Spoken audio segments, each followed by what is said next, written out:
এই নাফরমান, তুই এত বড় গাদ্দার কেমনে হইলি বেটা? বেনামাজির চাইতে বড় গাদ্দার আর কে হইতে পারে? বেনামাজির চাইতে বেয়াদব, অসভ্য আর কি? বেনামাজি অসভ্য, অসভ্য বেনামাজি শয়তান। যার কপালে সেজদা নাই ওই শয়তান, শয়তান, শয়তান, ওইটা শয়তান। আমি বললাম, আল্লাহর কোরআন বলছে, ইবলিস তুই সেজদা দিলি না, আজকের থেকে তুই শয়তান। ইবলিস রে এর আগে শয়তান বলতো না, বলতো না, আজকের থেকে শয়তান, আজকের থেকে রাজিম, ফখরুজ ফাইন্নাকা রাজিম। আল্লাহ বলছে বের হ বেঈমান, কেন সেজদা দিলি না? ফাইন্নাকা রাজিম, আজকের থেকে ইবলিস তুই অভিশপ্ত। এজন্য বেনামাজি অভিশপ্ত, বেনামাজি শয়তান। ওয়া ইন্না আলাইকাল লানাতা ইলা ইয়াউমিদ্দিন। আল্লাহ বলছে ইবলিস তুই আমারে সেজদা দিলি না, তো মনে রাখিস আজকের থেকে নিয়ে ইসরাফিলের ফু পর্যন্ত, কিয়ামত পর্যন্ত তোর উপরে আমি আল্লাহর লানত। এটাই তো তরজমা নাকি? কিয়ামত পর্যন্ত তুই নাম বেঈমানের উপরে আমি আল্লাহর লানত। এই জন্য বেনামাজি মনে রাখো, এই যুবক তোমরা যারা নামাজ পড়ো না, তোর উপরে আল্লাহর লানত, আল্লাহর লানত, তোর খোদার গজব তোর উপরে, মনে রাখিস। বলে না আমি ভাত খাই, ভাত, ভাত জন্তু জানোয়ারও খায়। আমি তো ঘুম যাই, ঘুম কুত্তাও যায়, কুকুরও খায়, কুকুরও পেশাব পায়খানা করে, কুকুরেরও যৌন চাহিদা পূরণ হয়, এই জন্য কুকুরেরও বাচ্চা কাচ্চা হয়।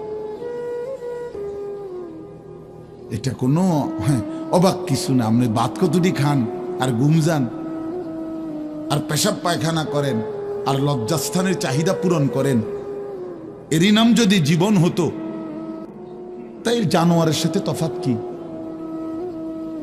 বলেন না কেন? জন্তু জানোয়ারের সাথে আমাদের জিন্দেগির তফাৎ কোথায় ভাইয়া? কি ব্যস্ততায় পড়ে গেলেন এই বাবারা, বন্ধুরা আমার, কি ব্যস্ততায় মালিককে সেজদা দিতে পারলেন না? মা সালাকাকুম ফি সাকার ক্বালু লাম নাকু মিনাল মুসাল্লিন। আল্লাহর ফেরেশতা জাহান্নামীকে বলবে, হে জাহান্নামী বেঈমান, কে তোকে জাহান্নামে কেন নিয়ে আসলো? কেন আসলি জাহান্নামে? বন্ধু আমার শুনো বন্ধু, আল্লাহর কোরআনে আল্লাহ বলেন জাহান্নামী বলবে ক্বালু লাম নাকু মিনাল মুসাল্লিন, ফেরেশতা ভাইয়া কারণ আমি নামাজি ছিলাম না, এজন্য জাহান্নামী হলাম। ওয়াইলুন ইয়াওমাইদিল লিল মুকাদ্দিবিন ওয়া ইযা ক্বিলা লাহুম ইরকাউ লা ইয়ারকাউন। বলে সমস্ত মিথ্যাবাদী নাফরমান পাপী, সেদিন মনে রেখো হাসরের ময়দানে তোমাদের জন্য জাহান্নাম। যদি বলেন কেন, আল্লাহ বলেন ওয়া ইযা ক্বিলা লাহুম ইরকাউ লা ইয়ারকাউন, বারবার তাকে বলা হয়েছে নামাজের জন্য রুকু করতে, সেজদা করতে, নাফরমান আমি আল্লাহকে সেজদা করে নাই, নামাজ পড়ে নাই, রুকু করে নাই। এজন্যে এই সরাসরি কোরআনের আয়াতে আল্লাহ বলেন কাল্লা ইদা বালাগাতিত তারাকি ওয়া কিলা মান রাক ওয়া যান্না আন্নাহুল ফিরাক ওয়ালতাফাতিস সাকু বিস-সাক ইলা রাব্বিকা ইয়াওমাইদিনিল মাসাক ফালা সাদ্দাকা ওয়ালা সাল্লা। আল্লাহ বলেন, আল্লাহর নবীর জবানে নবীজি বুঝাইছেন এই তাফসিরে। নবীজি বলছেন উম্মত, কোন নাফরমান পাপীর জান কবজের সময় মালাকুল মউত আজরাইল তার রুহুটা তার কলিজা থেকে একটা টান দিয়ে ছিঁড়ে ফেলবে।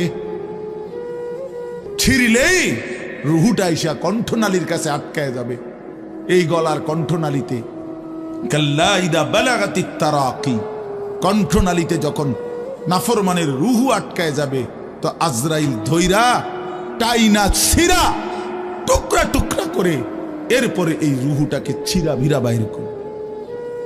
তো কোরআনে আল্লাহ বলছে কেন এমন এমন নির্মম মৃত্যু হলো, কেন তার কলজা ছিঁড়া ফেললো, আজরাইল তার রুহুটা ছিন্ন ভিন্ন করে দিল, এমন করলো কেন? আল্লাহ বলেন কারণ দুইটা, ফালা সাদ্দাকা ওয়ালা সাল্লা, এই নাফরমান আমি আল্লাহরে বিশ্বাস করে নাই এবং নামাজ আদায় করে। কি আদায় করে নাই? ভাত খাও, হ্যাঁ ভাতে তো দুগা খাও নাকি তা? হ্যাঁ মোবাইল টিপো আর মানুষের বেডি দেখো, দেখো ভাইয়া দেখো। কুলু ওয়া তামাত্তাউ কালিলান ইন্নাকুম মুজরিমুন। আল্লাহ বলে নাফরমান অল্প সময়ের দুনিয়া খাও, ভোগ করো, শুধু মনে রেখো তুমি নাফরমান। এখন ভাত খাও, পরে ফিডা হইব। কবরের প্রথম ঘন্টায় আমি বুঝাই দেব আমি মালিক কেমন। কাল্লা সাউফা তা'লামুন আলহাকুমুত তাকাসুর হাত্তা যুরতুমুল মাকাবির কাল্লা সাউফা তা'লামুন। আল্লাহ বলে দুনিয়ায় ডুবে থাকতে থাকতে আমি আল্লাহকে আখিরাতকে ভুলতে ভুলতে দুনিয়া বাড়ানোর নেশা প্রতিযোগিতা বেঈমান তোরে গাফেল বানায় দিল। এরই মধ্যে একদিন তুই কবরে পৌঁছে গেলা। এই কবরে আসলেই তুমি বুঝতে পারবা আমার নাফরমানির শাস্তি কি। আল্লাহ রাসূল সাল্লাল্লাহু আলাইহি ওয়াসাল্লাম বলছেন কবর নাফরমানকে একটা চাপ দিবে, একটি চাপে ডান পাশের মাটি বাম দিকে, বাম দিকের মাটি ডান পাশে, এভাবে আইসা আটকায় যাবে। হাত্তা তাখতালিফা আদলাউহু, নবীজি বলেন ডান পাশের হাড্ডি পাঁজর ভাঙ্গা বাম পাশের গুলো ডান পাশে, এইভাবে আঙ্গুল যেভাবে ঢোকে এইভাবে হাড্ডি একটার একটার ভিতরে ঢুকে যাবে। কি মনে করছো দোস্ত, আমার বন্ধু, আমার এটা নিশ্চিত আল্লাহর কথা মিথ্যা হয় না।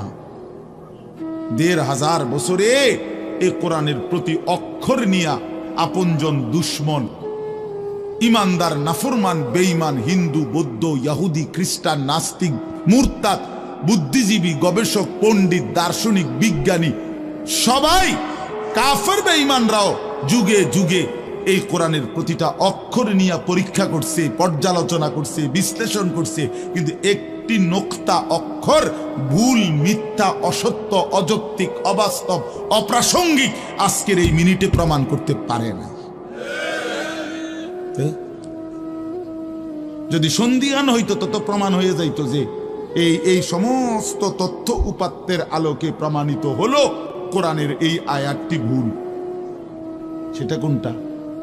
এমন হইছে? কথা বলে না কেন? বলো জেনারেল শিক্ষিত ছেলেরা, তোমরা বলো ভাইয়া, পদার্থবিজ্ঞান জীববিজ্ঞানের কোন তথ্যের আলোকে কোরআনের কোন তথ্য ভুল? রসায়ন বিজ্ঞান উদ্ভিদ বিজ্ঞান সহ যাবতীয় বিজ্ঞানের কোন সূত্র মতে কোরআনের কোন শব্দ ভুল হয়েছে, কোন তথ্য ভুল হয়েছে? হয়েছে বাবা। তো তাইলে কবর ভুল হবে কেন? আখিরাত ভুল হবে কেন? জান্নাত ভুল হবে কেন? হাসরের মাঠ ভুল হবে কেন? ইসরাফিলের ফু মিথ্যা হবে কেন? এই পৃথিবী যে ধ্বংস হবে এই কথা মিথ্যা হবে কেন? মিথ্যা হবে কেন? যদি মিথ্যা হতোই তো আল্লাহ তাআলার দুনিয়াবি কথাগুলো তো ভুল হইতো, সেগুলো তো ভুল হয় না।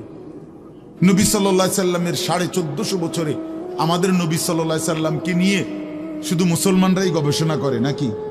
কাফের বেঈমান আমাদের চাইতে বেশি করে, আমাদের চাইতে বেশি গবেষণা করে নবীজিকে নিয়ে, কিন্তু আপনজন দুশ্মন সবার গবেষণায় মুহাম্মদ আরবি সাল্লাল্লাহু আলাইহি সাল্লাম তিনিই সর্বশ্রেষ্ঠ। বন্ধু পরীক্ষা করলেও তিনি শ্রেষ্ঠ, দুশ্মন পরীক্ষা করলেও তিনি শ্রেষ্ঠ। বাহ! হ্যাঁ, তিনি সবার পরীক্ষায়।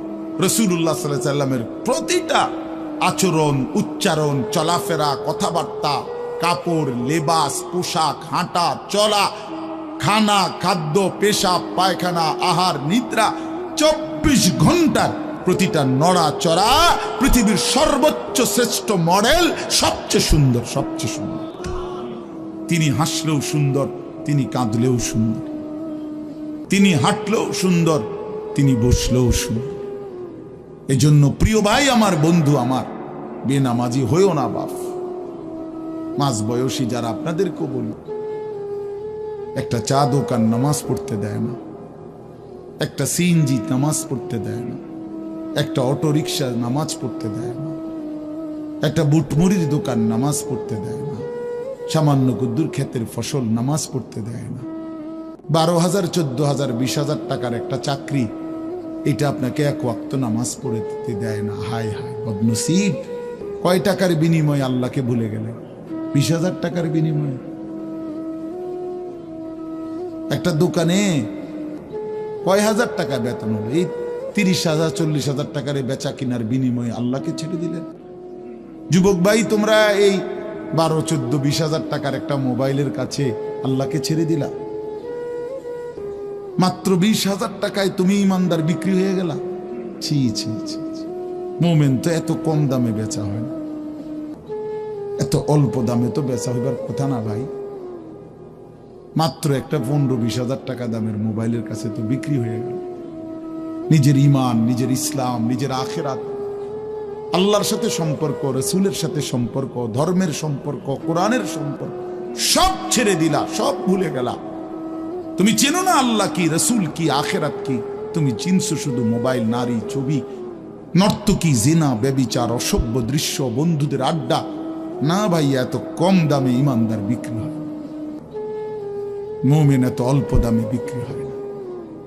হ্যাঁ, 54 বছরের যেই জালেম স্বৈর শাসক বাপ ফুতে মিলে, সিরিয়ার ওই জালেম স্বৈর শাসক ফ্যাসিস্ট, যে 54 বছর ধরে হাজারো লক্ষ মুসলমানের রক্তে জমিন ভাসাইছিল, কারাগারের অন্ধকার প্রকোষ্ঠে আটকায় রাখছিল, মুসলমান ইমানদারের রক্তের আহাজারিতে আল্লাহর জমিন কাঁপতেছিল। ওই সিরিয়াতে এই যে কয়দিন, মাত্র 2 দিন হলো, 8ই ডিসেম্বর 24 বছরের জুলুমের শাসন থেকে পলাইয়া সিরিয়ার প্রেসিডেন্ট বাশার আল আসাদ ভাগছে, পলাইছে। শুনছেন আপনারা? পলাইছে। নতুন উইকেট পড়ছে যে, শুনছেন? এই যে 8ই ডিসেম্বর আরেকটা উইকেট পড়ছে। প্রথম উইকেট পড়ছে 5ই আগস্ট, দ্বিতীয় উইকেট পড়ছে 8ই ডিসেম্বর। 2024 উইকেট পড়ার বছর, 2024 উইকেট পড়ার বছর। এবছর বোলিং ভালো হয়েছে, এবছর উইকেট পড়তেছে। 2 উইকেট পড়ে গেছে, আগামী উইকেট নেতানিয়াহু ইনশাআল্লাহ। ইসরায়েলের এই কুত্তাও হেরে যাবে ইনশাআল্লাহ। ইসরায়েলের ওই বেঈমান নেতানিয়াহু অয় ভাগবে, অয় পলাবে ইনশাআল্লাহ, কোনো সন্দেহ নেই। ফিলিস্তিনের বিজয় হবে ইনশাআল্লাহ, ফিলিস্তিনের বিজয়। আর ওই যে 130 কোটির ধমক দেখায় যে বেটা, ওই মোদি, ওরাও হেরে যাবে ইনশাআল্লাহ, ওরাও হেরে যাবে। ওখান থেকে আলুর ধমক দে, আলু, পেঁয়াজ। বেটা মন্ডা কয় 8টা গিয়ে কন্যাই কথা কস বেটা, পেঁয়াজের ধমক দেশ বেটা। হ্যাঁ, পেঁয়াজ, আমগো পেঁয়াজ বন্ধ করে দিবে, আমরা আলু বন্ধ করে দিবে। হেঁটে ইন্ডিয়া থেকে আমগো আলু বন্ধ, পেঁয়াজ বন্ধ।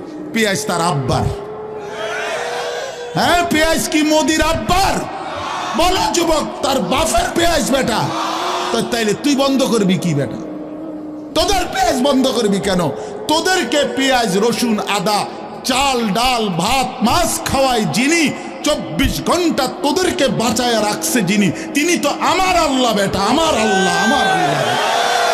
ওই বেঈমান, তোর কি বেঈমান? তুই তো মূর্তি ছাড়া তোর কিচ্ছু নাই বেটা। ওই মালিক তো আমার মালিক, আমি ওই মালিকের সেজদা করি। আমার মালিক তোকে খাওয়ায় বেটা।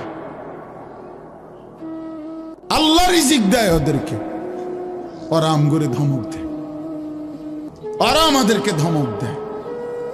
যত ধমকই দাও, মনে রাখো যুবক, তোমাদের কাছেও বলি,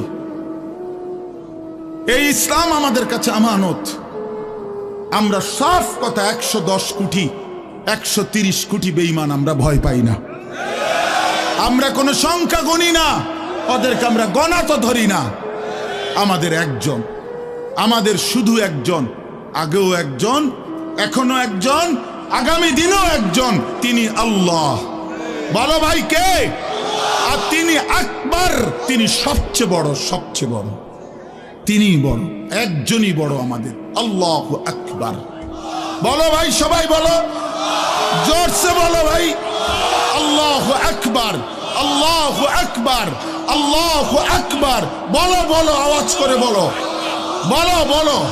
বেঈমান শুনুক, কাঁটা তারের বেড়ার থেকে শুনুক বেঈমান। বড় স্লোগান দাও, আল্লাহ বড়, আল্লাহু আকবার, আল্লাহু আকবার, আল্লাহু আকবার। আল্লাহই বড়, আল্লাহই বড়, আল্লাহই বড়। 110 কোটিকে আমরা হিসাব করি না। ইনশাআল্লাহ এই বাংলাদেশের ইমানদার মুসলমান আমরা কলিজার খুন দিয়ে হলো মাতৃভূমির প্রতি ইঞ্চি জমিন আমরা হেফাজত করবো ইনশাআল্লাহ, ইনশাআল্লাহ। সোজা কথা, কোনো সন্দেহ নাই এতে, কোনো সন্দেহ না। আমার মতো 2, 4, 10, 50 হাজারের রক্তে জমিন হয়তো ভাসবে, কিন্তু এদেশেও ইনশাআল্লাহ কালেমার পতাকা উঠবে ইনশাআল্লাহ। হ্যাঁ, এদেশে হিন্দু থাকবে, কোনো অসুবিধা নাই। আমরা কোনো সময় আমরা তাদের উপরে জুলুম করি নাই, কিন্তু জবাই যুবক মনে রাখো, এ কথার উপরে প্রতিবাদ করতেই হবে যে ইসকনের গুন্ডারা, সন্ত্রাসীরা এই দেশে থাকতে পারবে না। ইসকন সন্ত্রাসী, ইসকন গুন্ডা, গুন্ডা, হিন্দু গুন্ডা, হিন্দু সন্ত্রাসী। অতএব ইসকনের অন্তর্ভুক্ত কোন হিন্দু সন্ত্রাসী গুন্ডা এদেশে থাকতে পারবে না। এদেশে সাধারণ হিন্দুরা থাকুক, কোনো আপত্তি নাই। আমরা কোনোদিন তাদের উপরে কোনো জুলুম করি নাই, কেউ করে নাই, কেউ করে নাই, কেউ করে নাই। 5ই আগস্টের পরে ওদের মন্দির আমাদের মুসলমানের সন্তানরা পাহারা দিছে, আর বিনিময়ে তার প্রতিদানে বেঈমান আমাদের মুসলমান শহীদ অ্যাডভোকেট সাইফুল ইসলাম আলিফকে জবাই করে দিছে। এই ছিল বিনিময়, এই ছিল প্রতিদান। তোমরা যুবক ফিরে আসো ভাইয়া, আগামীর সম্ভাবনা ভাই আমার, এটা মনে রাখো ভাইয়া, আগামীর সম্ভাবনা নিশ্চিত ইসলামের। সারা বাংলাদেশ হিসাব ধরো না, সারা পৃথিবী মিলাইয়া ধরো। বাংলাদেশ সারা পৃথিবী সহ ভাবো, সারা পৃথিবীতে ইনশাআল্লাহ মজলুমের বিজয়, সারা পৃথিবীতে ইমানদারের বিজয় হচ্ছে এবং হবে ইনশাআল্লাহ, হবে। আগামীর সময়টা মাহাদি এবং দাজ্জালের লড়াই হবে ইনশাআল্লাহ। ঈমান এবং কুফরের জিহাদ হবে ইনশাআল্লাহ। সেই জিহাদে, সেই যুদ্ধে ইসলামের জন্য জান বাজি রাখতে নওজোয়ান রেডি থাকতে হবে ইনশাআল্লাহ। আল্লাহ তাআলা প্রতিটা যুবককে কবুল করে নেন। মোবাইলের ওই আড্ডা, নারীর আড্ডা, জুয়ার আড্ডা বন্ধু, সুখ আসবে না। আমি অনুরোধ করলাম, কতজন নারী দরকার তোমার? সারা দিন রাত নাচ গান ছবি, এই উলঙ্গ দৃশ্য বন্ধু সুখ দেয় না। মদের আড্ডা, জুয়ার আড্ডায় সুখ হয় না, সুখ হয় না ভাই আমার। কোনো হারামখোর সুখে নাই। একটা সুদখোর, ঘুষখোর, বাটপার এই ওজনে কম দেয়, ধোকাবাজি করে, প্রতারণা করে, হারাম রোজগার করে, একটা হারামখোর সুখে নাই। আমি চ্যালেঞ্জ করলাম, একটা সুদখোর, কিস্তিখোর, হারামখোর সুখে নাই। একটা নেশাখোর জুয়ারি সুখে নাই, সুখে নাই। বেপর্দা নারী একটাও সুখে নাই, একটাও না, একটাও না। রূপ যৌবনের ফেরিওয়ালা, রাস্তায় ফেরি করে যারা, নিজের যৌবনের, নিজের রূপের এই অসৎ নারী কোনোদিনও সুখ পায় না। সুখ, সুখ, সুখ, শান্তি, তৃপ্তি, দিলের স্বস্তি, অন্তরের প্রশান্তি আল্লাহর কসম আল্লাহকে মানার মধ্যে, সেজদার মধ্যে। হাদিসে আছে, আল্লাহ তাআলা বলছে, বান্দা তুমি যদি আমার বন্দেগীর জন্য সময় দাও, আমি ওয়াদা দিলাম, মালাতু সাদরাকা গিনান, আমি তোমার অন্তর ধনী বানিয়ে দেব, দিল খোশ করে দেব। হ্যাঁ হ্যাঁ, প্রয়োজনে থাইকো কুড়ে ঘরে, চাটাইয়ের মধ্যে থাইকো, তারপরও আমি আল্লাহ দিল খুশ করে দেব। এই জন্য গুনার মধ্যে তৃপ্তি নাই, আল্লাহর নাফরমানির মধ্যে তৃপ্তি নাই। সবাই ছেলেরা ভাইয়া, অনেক ছেলে মাশাআল্লাহ, অনেক নওজোয়ান। প্রিয় ভাই, তুমি ফিরে আসো, তুমি নামাজ পড়ো, তুমি নামাজ পড়ো, তুমি আল্লাহকে রাজি করো। মোবাইলের আড্ডা, জুয়ার আড্ডা, নারীর আড্ডা ছেড়ে দাও। যে চাহিদা আল্লাহ দিছেন, আমি প্রতিদিন বলি ভাই, এই বলতে বলতে ক্লান্ত হয়ে গেছে। যে চাহিদা আল্লাহ দিছেন, সে চাহিদা পূরণের ব্যবস্থাও আল্লাহ রাখছেন। তৃষ্ণা যিনি দিছেন, পানি তিনিই দিছেন। যিনি ক্ষুধা খাবারের চাহিদা দিয়েছেন, তিনি হালাল খাবারের ব্যবস্থাও রাখছেন। ঠিক লজ্জাস্থানের যে চাহিদা, এটা আল্লাহ তাআলাই দিয়েছেন, সেটা পূরণের জন্য হালাল স্ত্রী আল্লাহই ব্যবস্থা রাখছেন। তুমি ওয়েট করো, অপেক্ষা, কুত্তার মতো হইও না। সারাদিন বেডি নারী ছবি, না এটা তো জানোয়ারের স্বভাব। মাথালুহু কামাথালিল কালব ইন তাহমিল আলাইহি ইয়ালহাস আও তাতরুকহু ইয়ালহাস। আল্লাহ বলছেন নাফরমান কুত্তার মতো। সরাসরি কোরআন শরীফের আয়াত। রাগ করার সিস্টেম, রাগ করে যাবেন কার লগে রাগ করবেন? হ্যাঁ হুজুর এত বড় কথা না, হুজুর এত বড় কথা কইছে না, আল্লাহ বলছে। সহ্য হয়নি আমনে? কার লগে রাগ করবেন আপনি? আল্লাহ বলছে ফামাসালুহু কামাসালিল কালব, নাফরমান কুত্তার মতো। কালব অর্থ কি? কুকুর। ইন তাহমিল আলাইহি ইয়ালহাস আও তাতরুকহু ইয়ালহাস, মানে কি? আল্লাহ বলছে তার উপরে যদি বোঝা চাপায় দেয়, তাইলেও সে জিহ্বা বাইর করে দেয়, আর যদি বোঝা সরায় দেয়, তারপরও জিহ্বা বাইর করে দেয়। লুভি লুভিয়ে থাকে, জিহ্বা বাইর করে থাকে। তার মানে তার তামাম দুনিয়া দিলেও সে আরো দুনিয়া চায়, আবার না দিলেও এই আফসুসে করে। তো তৃপ্তি হলো কই? তৃপ্তি হলো কই? দুনিয়া তৃপ্ত করে না, দুনিয়ায় তৃপ্তি মিলে না বন্ধু। এটা তৃপ্তের জায়গা নয়, এটা তৃপ্ত হওয়ার জায়গা নয় বন্ধু। আল্লাহ তাআলা কোরআনে ওয়াদা দিছে, বান্দা জান্নাতে আইসো, তোমার আমি তৃপ্ত করে দেব, সুখে ভরে দেব। মা তাশতাহি আনফুসুকুম, যা দিল চাইবে বান্দা আমি সব দেব। তোমার চাওয়া শেষ হইলে ওয়ালাদাইনা মাজিদ, আমার কাছে আরো অগণিত আছে কোটি কোটি নিয়ামত, যেগুলো তুমি নামও জানো না, চেনো না বান্দা। তুমি চাও নাই, আমি আল্লাহ নিজের থেকে আরো কোটি কোটি দেব।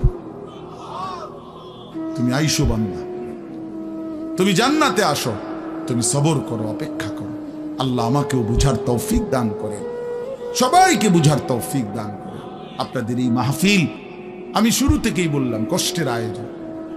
কষ্ট করে ভাবেন, নিজের ফিকির করেন, নিজের ভালো নিজের কল্যাণ ভাবতে শিখেন।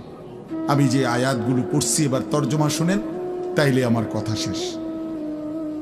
আয়াতগুলো মূল বক্তব্য হইল, আল্লাহ তাআলা বলছেন এই পৃথিবী একদিন শেষ হবে, হাসরের মাঠ কায়েম হবে, মানুষগুলোর দুইটা অবস্থা হবে, কিছু আমার প্রিয় বান্দা হবে, কিছু নাফরমান বান্দা হবে। আল্লাহ তাআলা এই কথাটা খুব গুরুত্ব দিয়া কোরআনে বুঝাইছে, বান্দা এই রং রসের এই সৌন্দর্যময় পৃথিবী তোমার কাছে যত লোভনীয়ই মনে হোক, আকর্ষণীয় মনে হোক, তবে এটা নিশ্চিত যে তুমিও থাকবা না, দুনিয়াও থাকবে না। এই কথাটা মনে রাখো বান্দা। এটা যদি মনে রাখতে পারো তো জিন্দেগি সুন্দর হবে, জীবন সুন্দর হবে। এই জন্য কোরআনুল কারীমে আল্লাহ তাআলা খুব এই কথাটা বুঝাইতে চাইছে, বান্দা এই এত সুন্দর পৃথিবী দেখে তুমি যতই বিমোহিত হও, মুগ্ধ হও, তো মনে রাখো এটা থাকবে না, আমি একদিন ভেঙে ফেলব। ইযাস সামাউন ফাতারাত, আসমান ভেঙে চুরচুর হবে। ওয়া ইদাল কাওয়াকিবুন তাসারাত, তারকারাজি খসে খসে পড়বে। পাহাড়গুলো উঠতে থাকবে তুলার মতো। ওয়া তাকুনুল জিবালু কাল ইহনিল মানফুশ ওয়া বুসাতিল জিবালু বাসসা, পাহাড়গুলো তুলার মতো উঠতে থাকবে। সাগর নদীর পানিগুলো টকবক করে উথরাইতে থাকবে। মা তার কোলের বাচ্চাকে ছুঁড়ে ফেলে দিবে, গর্ভবতী নারীর বাচ্চা নিজে নিজে বের হয়ে যাবে। সব মানুষ পাগলের মতো মাতালের মতো হয়ে যাবে। ইসরাফিল ফু দিবে, জমিনের মধ্যে ভূমিকম্প শুরু হবে, বিকট শব্দে আওয়াজ হবে, আল কারিআতু মাল কারিআ। আল্লাহ তাআলা এই কথাগুলো বহুভাবে বহু আয়াতে বুঝাইতে চাইছেন, বুঝাইয়া বলছেন, বান্দা একদিন তুমিও শেষ হবা, আমার এই সৃষ্টি জগৎ শেষ হবে, হাসরের মাঠ কায়েম হবে। তো এখানেও আল্লাহ তাআলা বলছেন, কাল্লা ইদা দুক্কাতিল আরদু দাক্কান দাক্কা, সাবধান বান্দা, মনে রেখো এই জমিন একদিন চূর্ণ বিচূর্ণ হয়ে যাবে। কি হবে বলেন না? ওইখানে একটা কথা আছে, লম্বা কথা, অতুহিব্বুনাল মালা হুব্বান জাম্মা। আল্লাহ তাআলা বলেন, বান্দা দুনিয়ার মাল আর সম্পদের ভালোবাসাটাকেই তোমরা খুব গভীরভাবে দিলের মধ্যে বসায় লাইলা। তবে মনে রাখো, দুনিয়াকে তুমি যত ভালোবাসো, যত মজবুত করো, যত বিল্ডিং, যত ফাইলিং, যত মজবুতই হোক না কেন, এটাই মনে রাখো, আমি আল্লাহ এই জমিন, এই সৃষ্টি একদিন ভেঙ্গে চুরে তছনছ করে ফেলব, চূর্ণ বিচূর্ণ হয়ে যাবে। কাল্লা ইদা দুক্কাতিল আরদু দাক্কান দাক্কা। এরপরে হাসরের মাঠ কায়েম হবে। তো হাসরের মাঠের দৃশ্যটা আল্লাহ তুলে ধরছে যে হাসরের মাঠ কায়েম হবে, মানুষগুলো সব দাঁড়ানো থাকবে, আদম থেকে ইসরাফিলের ফু পর্যন্ত। এই দাঁড়ানো অবস্থায় আল্লাহ তাআলা বলতেছেন, ওয়াজা রাব্বুক, আল্লাহ তাআলা মহান আল্লাহ পাক, তিনি তার শান অনুপাতে হাসরের ময়দানে উপস্থিত হবেন। ওয়াল মালাকু সাফফান সাফফা, কোটি কোটি ফেরেশতা সারিবদ্ধভাবে লাইন ধরে দাঁড়াবে, চারদিকে কোটি কোটি ফেরেশতা, মহান আল্লাহ পাক উপস্থিত, আর মানুষগুলো সব দাঁড়ানো। এই কল্পনা করে হাসরের মাঠ। এবার কি হবে? আল্লাহ বলেন, ওয়াজিআ ইয়াউমাইদিন বিজাহান্নাম। এই অবস্থায় ফেরেশতারা জাহান্নামকে ৭০,০০০ আগুনের শেকল দিয়ে টেনে হাসরের ময়দানে উপস্থিত করবে। মানুষগুলো সচক্ষে জাহান্নামকে দেখবে। জাহান্নাম একটা বিকট তারা আগুনের গর্জন, তীব্র আগুনের যখন একটা গর্জন উঠবে, আল্লাহর কসম নবী বলছে, পুরা হাসরবাসী তখন চিৎকার দিয়া বলবে, ইয়া রব্বি নাফসি নাফসি, আয় মাওলা আমাকে বাঁচান, আমাকে বাঁচান। এই প্রথম হাসরবাসী কথা বলবে। তাফসিরে আছে, হাদিসে, মানে প্রথম চুপচাপ দাঁড়ায় থাকবে, কিন্তু জাহান্নামকে যখন দেখবে, জাহান্নামের চিৎকার যখন শুনবে, তখন পুরা হাসরের ময়দানে চিৎকার উঠবে, ইয়া রব্বি নাফসি নাফসি, আল্লাহ আমাকে বাঁচান।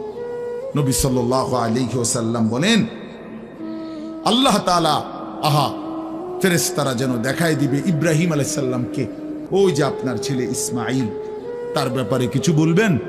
ইব্রাহিম আলাইহিস সালাম বলবেন, ইয়া রব্বি নাফসি নাফসি, এই মাওলা আমাকে বাঁচান, আমাকে।